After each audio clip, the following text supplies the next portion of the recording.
Hello, my friend. Have you ever found yourself sitting quietly, maybe with a cup of tea like this one, and wondered, what will my days look like when I'm 80 or beyond?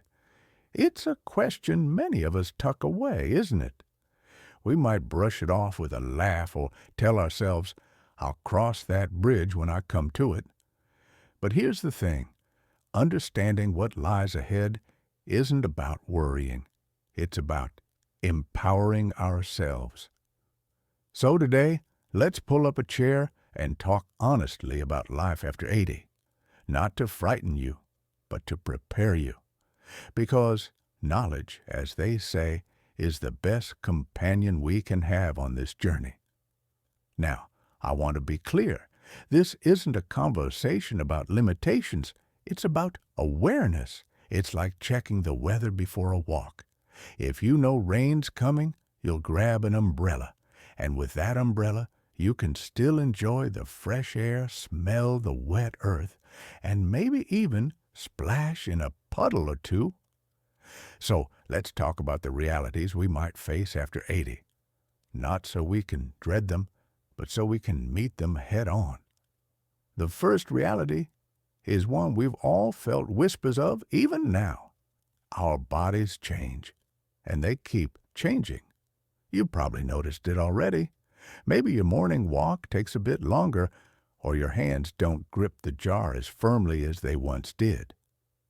After 80, these changes often become more pronounced. But here's what's crucial to remember. Slowing down doesn't mean stopping. Let me tell you about my Aunt Clara. At 85, she's had 2 knee replacements and needs a magnifying glass to read her mystery novels. But every Sunday, without fail, she hosts a card game for her neighbors. She's swapped her 5-mile hikes for gentle laps around her garden, and you know what? She still grows the most vibrant roses on the block. The secret isn't fighting these changes, it's dancing with them. That might mean doing chair yoga instead of your old jogging routine. It could be using a grabber tool to reach that top shelf. Or maybe it's simply giving yourself permission to rest when you need it. These aren't losses, my friend. They're adaptations. And every adaptation is a victory because it means you're still in the game. Now, the second reality is tougher to talk about. Independence shifts. There may come a day when driving after dark feels uncertain or balancing the checkbook becomes overwhelming. This one stings, doesn't it? We've spent decades being the ones others rely on, the problem solvers, the caregivers. Letting someone help us can feel like losing part of ourselves. But let me share something my grandfather told me when he turned 90. He said, asking for help isn't weakness. It's how we make room for love. Take medications, for example. My friend Edna used to forget hers occasionally, until her granddaughter set up one of these simple pill organizers. Now, their weekly refill chats have become something they both cherish. That's the beautiful flip side of this reality. Connection. Allowing others to help doesn't diminish you. It creates space for new kinds of relationships. Maybe it's accepting rides to the grocery store and discovering your neighbor shares your love of old jazz records, or hiring a handyman and finding out he's full of stories about his travels in Italy. Here's what I want you to hold on to. Independence isn't about doing everything alone. It's about choosing how you live. That might mean moving to a single-story home so you don't worry about stairs. It could involve asking your daughter to double-check your insurance paperwork.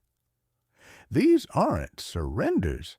They're smart, strategic choices that keep you steering your own ship. Now, these first 2 realities, the physical changes and the shifts in independence, They're significant, but they're not the whole story. In fact, they're just the beginning of understanding how we can not only face life after 80, but thrive in it. Because here's the truth no one says enough. With every challenge comes opportunity. An opportunity to grow wiser, to deepen relationships, and to find joy in ways we never imagined. So let's keep walking this path together, shall we? There's more ground to cover, and I promise we'll take it one steady, compassionate step at a time. You know, when I was younger, I used to think growing old was like climbing a mountain. The higher you go, the more you can see. But these days, I realize it's more like tending a garden. Some plants thrive, others need extra care, and every season brings new surprises. So let's keep tending to this conversation, shall we? Let's talk about two more realities that often shape life after 80.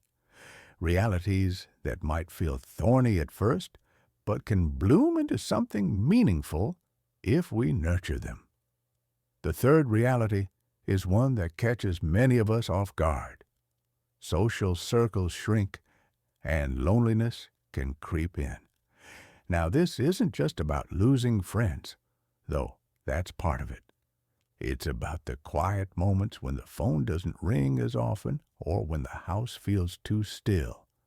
My neighbor Frank, a retired teacher, told me last year, I never thought I'd miss the sound of a school bell.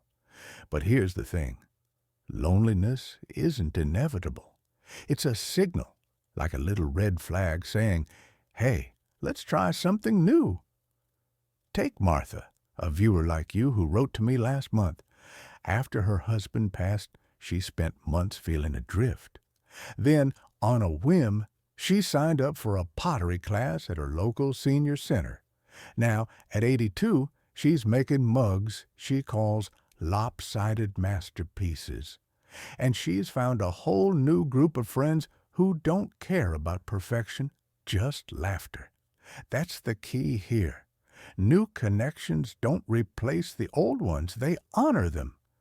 Every person we meet carries a bit of those we've loved, if we let them. And let's not forget technology. Yes, even for us.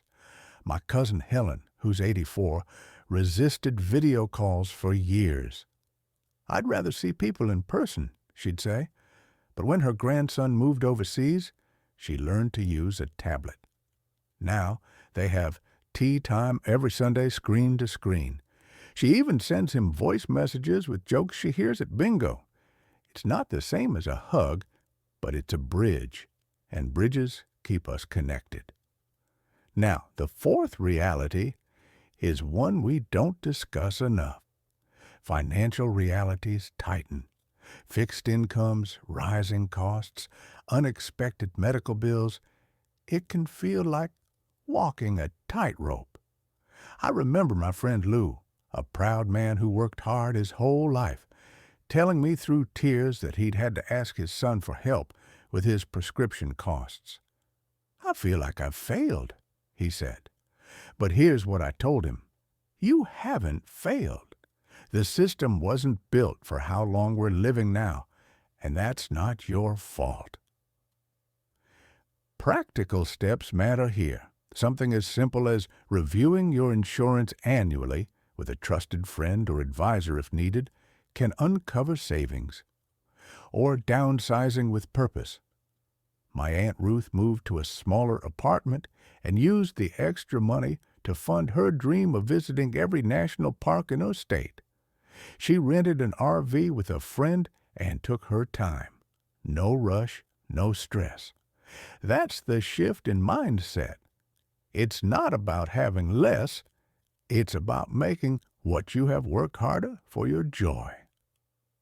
And let's talk about community resources. Did you know many towns offer discounted utilities for seniors? Or that some grocery stores have senior hours with extra discounts? It's like finding hidden trails in a familiar forest. You just need to know where to look. A phone call to your local area agency on aging can unlock more support than you'd imagine. This isn't about charity. It's about claiming what you've earned through decades of contributing to this world. Now, I won't pretend any of this is easy. Accepting help, stretching budgets, rebuilding social circles, it takes courage. But courage isn't the absence of fear.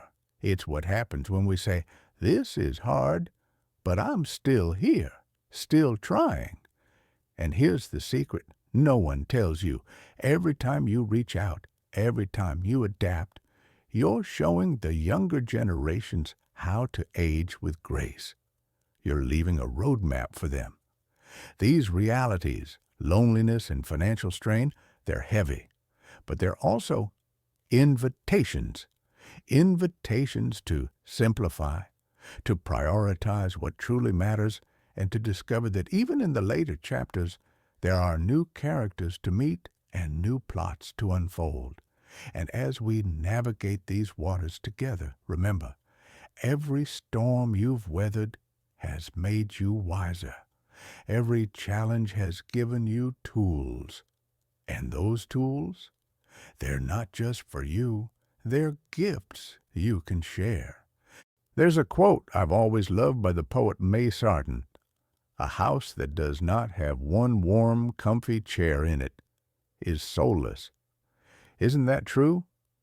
As we've walked through these realities together, I've been thinking about how life after 80 asks us to find new ways to make our inner homes just as warm and welcoming as our outer ones. So let's turn to the fifth reality, one that touches the heart of how we see ourselves. The mind, like the body, needs gentle tending. Now, this isn't just about forgetfulness, though misplacing keys or struggling to recall a name can rattle anyone. It's about the quiet fear many of us share. Will I still feel like me if my thoughts slow down? Let me tell you about my friend Arthur. At 88, he's a whiz at crossword puzzles, but recently started mixing up his grandchildren's birthdays. "Feels like my brain's got a few dusty corners," he joked. But then he did something beautiful. He began writing down his favorite memories in a journal.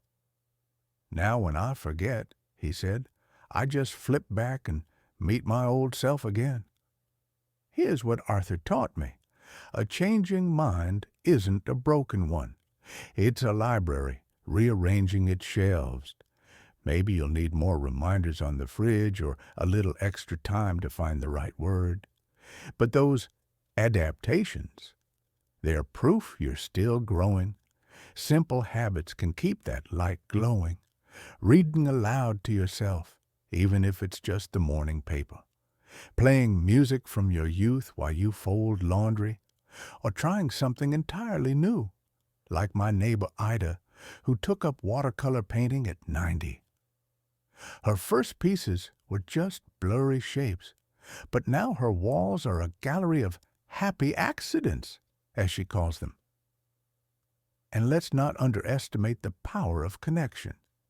Sharing stories with younger family members isn't just passing down wisdom, it's exercising your mind.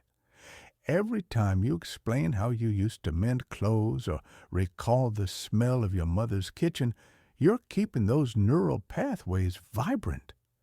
Even chatting with a cashier at the store counts. It's all about staying curious, staying engaged. Now let's take a breath and look at the path we've walked. We've talked about how our bodies adapt, how independence evolves, the importance of nurturing new connections, managing financial tides, and tending to our minds. These realities aren't obstacles, they're guideposts, reminding us to slow down, yes, but also to savor, to ask for help and offer it, to measure wealth not in dollars, but in moments that make our hearts hum. Here's the truth, my friend. Life after 80 isn't a fading sunset. It's a rich golden twilight, full of depth and color you can't see at noon. Yes, there are challenges, but there's also a freedom you've earned, the freedom to say no to what drains you and yes to what fills your cup, the freedom to be unapologetically yourself. So I want to hear from you now. What's one small joy you've discovered in these later years? A new hobby? An old tradition revived? Share it in the comments. Let's create a tapestry of stories to inspire each other. And if this conversation resonated with you, pass it along to someone who might need it. Together, we can rewrite what it means to grow older. Thank you for spending this time with me.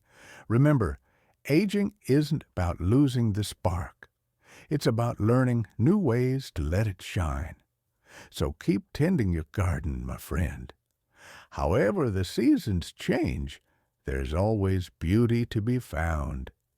Until next time, here's to you, here's to now, and here's to all the moments still ahead.